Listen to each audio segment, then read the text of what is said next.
Маслото од кантарион е задолжителен народен лек на овие простори. Тоа се користи за внатрешна и за натворешна употреба. Неговата подготовка се прави сега за време на летните месеци. Доколку сакате да подготвите кантарионово масло, потребно ви е свежи цветови од кантарион, маслиново или сончогледово масло. За подготовка на овој лек, размерот меѓу билката и маслото треба да е 100 грама кантарион на 1 литар масло. Цветовите се оставаат да устојат преку ноќ, потоа се ставаат во прозирно стаклено шише и се преливаат со маслото. Шишето се прикрива со газа и се врзува со гумичка. Се остава да отстои 40 дена на сонце. Потоа маслото се цеди со газа, се собира во темни шишенца и убаво се затвора.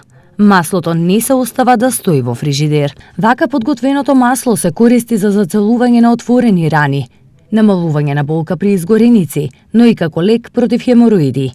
Се користи така што се нанесува директно на болното место. Сепак, иако малкумина знаат, кантарионовото масло се користи за внатрешна употреба. Тоа се разредува со вода и се пие против паразити.